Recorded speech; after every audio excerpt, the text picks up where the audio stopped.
биздин каналга жазылууну унутпаңыздар. Tell me why I'm falling.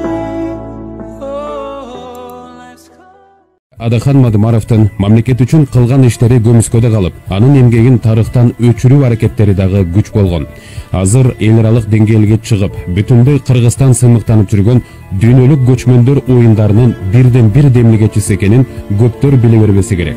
Ал түрк тилдүү мамлекеттердин кызматташтык кеңешинин башкы катчысынын орун басары болуп турганда, бул иш-чаранын кыргыз жеринде өтүп калуусунда эмгеги зор. Кыргызды таныткан, кыргыз мамлекетин таныткан бренд болуп калган көчмөндөр оюну, биринчи дүйнөлүк көчмөндөр оюнунун уюштурушунда дагы өзүнүн өзгөчө салымын кошту.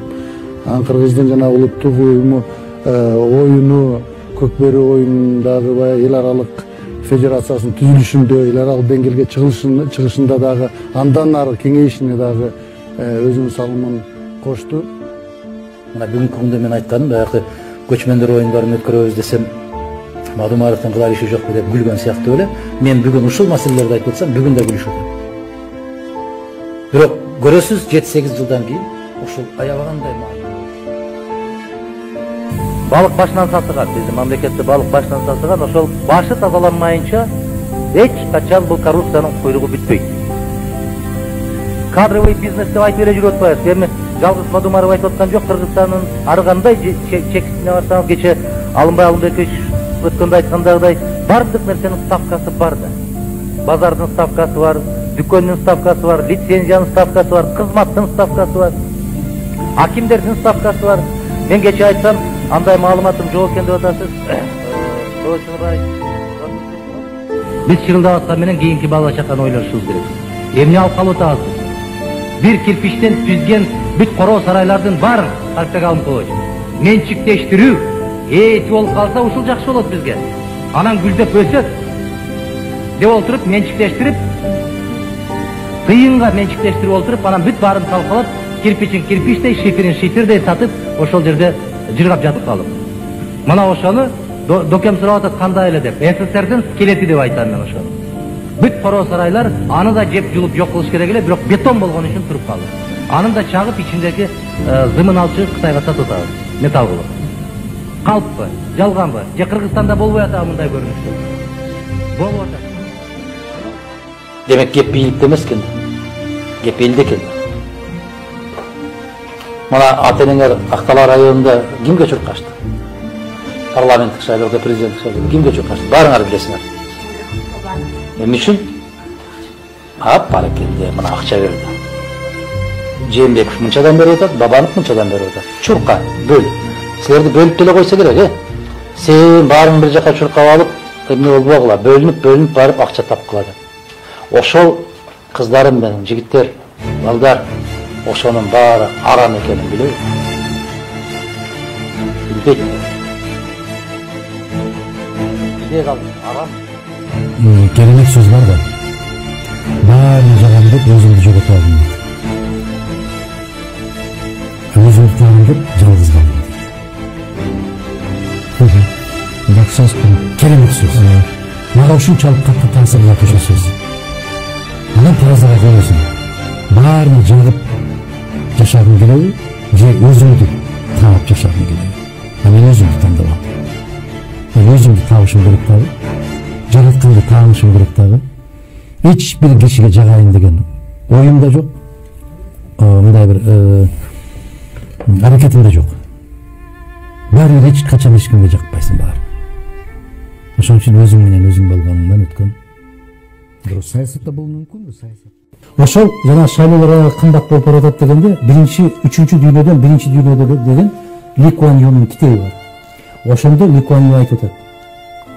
Салижан жигит Браматовага айтчылы. Кыргызга кыргызча сүйлөсөм эле ишенбейт да, ошону эле орусча айтсам, ой, акылды берген экен Кудай деп калат деп.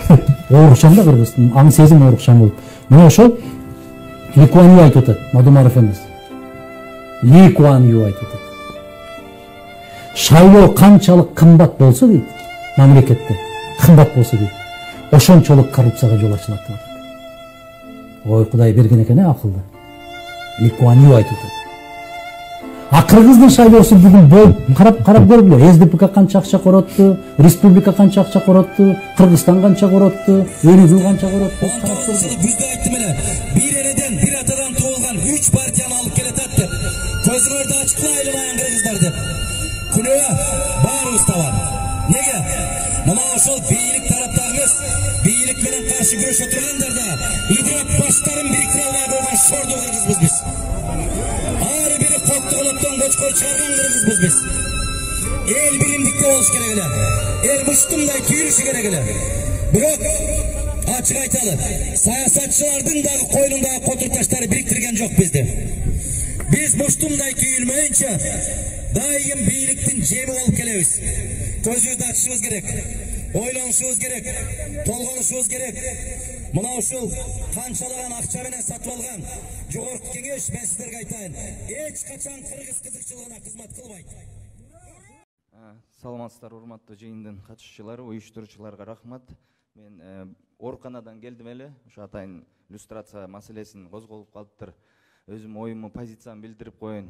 Биздин көптөгөн революцияда катышып, ошол аягына чыкпай калды, бирок биз революция деп чыкканыбыз үчүн биз революция деп эле таанып атабыз. Бирок башкалар төңкөрүш деп азыр атап коюшту, тилекке каршы.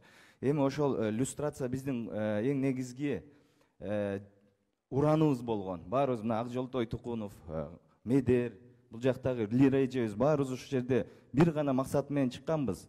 4 октябрда өткөн шайлоонун жыйынтыгын жокко чыгарып, эски чимкирик парламент тарасын деген максат менен чыкканбыз. Биз ошону тилекке каршы уурдатып жибердик.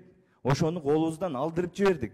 Андан дагы жаман биз курал болуп калдык. Башка шылуундарга жана фанатиктер революцияны кылат, шылуундар үзүрүн көрөт дегендей эле болуп калды да. Классический түрү болуп калды. Эми туугандар, мына биздин күрөш, мына ушундай активист жарандар, мондай жалыны бар жарандарды чогулуп илгертен ушундай кылып саясий процесстерден өтүп баратабыз.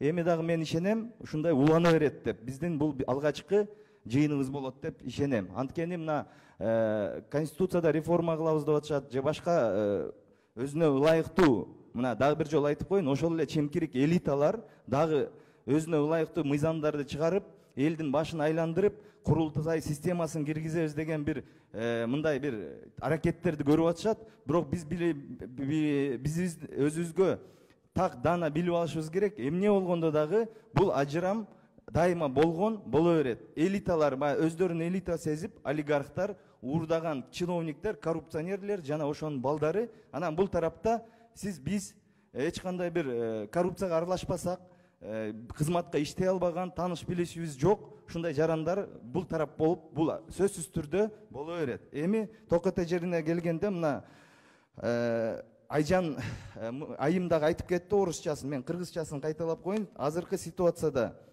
мына саясий ситуациясы айткандай эле уурдалды, колдонулду, эч кандай жыйынтык болгон жок. Иллюстрация эмне дегенде көбүнүн ар кандай ойлор айтылып атат, баарын урматтайбыз. Бирок мына жаштардын атынан, биздин муундун 80-жылкы, 90-жылкы ошол революциянын 90%-ын кылган жаштардын атынан айтып коет элем, иллюстрация деген биздин түшүнүктө бул чектөө, бул жана тазалануу дегенде эмес, чектелиш керек. Мыйзам түрүндө чектейсиңерби мына улумун же элиталарыбыз, же болбосо кандай жолдо чектейсиңер? Бирок биз сөзсүз түрдө максималдык менен, сөзсүз түрдө өзүбүздүн кызыл кандуулугубуз менен, сөзсүз түрдө ушу мамлекетке күйгөнүбүз менен чектейбиз деп аракет кылып жүрөбүз. Радикалдуу болуп кетип атат. Ооба, бирок ушуга бизге жол берген биздин элиталар болуп атат. Радикалдуу иллюстрацияга мен башымы сайып чыгып көргөзүп дагы бердим. Нариман Тулеевди сүйрөп чыгып кабинетинен айдадым. Анткени ушуга жеткирди мени. Эмне үчүн мыйзам деп мен 29 жыл иштебеген мыйзамды, конституцияңарды дагы күтүшүм керек. Анткени ушундай жолго барып атышат. Менин тагдырыма, баламын тагдырыма, менин үй бүлөмө, туугандарыма залакасын тийгизип атат. Ошол коррупционер мэр болуп калсак дагы канча автобусту жемек? Ошону биз радикалдуу түрүнө өткөнгө мажбур кылып атышат. Ошого биз кайрылат элек. Мына жаңы бийлик келип атат. Эмне кылып атышат? Өзүңөрдүн кызыкчылыгыңарды четке коюп, өзүңөрдүн бийлигиңерди бекемдөөдөн алгач, мына иллюстрация мыйзамын мына Лира эже менен канча жылдан бери канча сүйлөшүп жүрөбүз. 93 конституциянын негизиндеби же мына биздин жарандык коомдун сунуштары мененби иллюстрация мыйзам талаасына алып келбесеңер. Саламатсыздарбы, урматтуу биздин каналдын көрүүчүлөрү? Сиздер биздин каналда биринчи жолу болуп жатсаңыз, подписация кнопкасын басып коюңуз, анткени биздин жаңы видеону биринчилерден болуп көрө аласыздар. Дашков тууралуу көрдүңүздөр. Ал тууралуу да биз өзүбүздүн пикирибизди билдирип, Нариман Тулеевди айдап чыккандан кийин ушунчалык бизге каралоо чабуул болду бизге массалык маалымат тарабынан. Ушу жаштар келип эле көрсө кызмат эле керек экен, ушундай кылып атышат деп. Мен айта кетет элем, дагы бир жолу жаштардын психологиясында кандай? Көпчүлүгүңүздөр ушу жерде мен тааныйм, Жолтой агамды деле тааныйм, Астанада иштеп, жумушун таштап, 3000-5000 долларга чейин иштеп жүргөн, жумуштарын таштап, мен жеке да ошентип мамлекетке кызмат кылайын деп келсем, бул жерде улуу муун, мына дагы бир жолу айтып коем, элиталар бардыгы чырмашып, кудалашып, бажалашып, шеринелешип калышыптыр. Эми ушундай учурда социалдык лифт иштебей атканда, мен айтып атам, дагы бир жолу айтат элем. Жаш муунга эмне үчүн сиздерге кайрылабыз? Анткени улуу муунда мына тааныш билиш болуп ар бири кирип кете алат. Бирок бизге мына конкурс деп атат. Конкурска барсаң деле ошол эле мына азыр конкурс деп ачык кылып койду. 64 претендент чыкты, кандидат.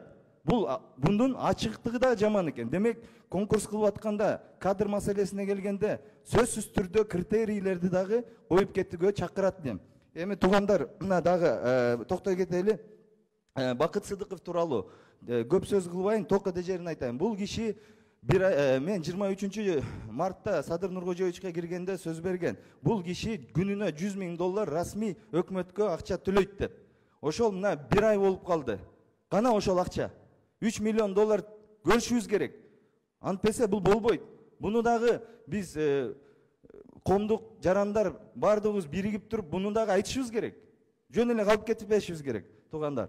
Ошол мына азыр дагы бир жолу айтып коеюн, мен өзүм ооруп аттым эле.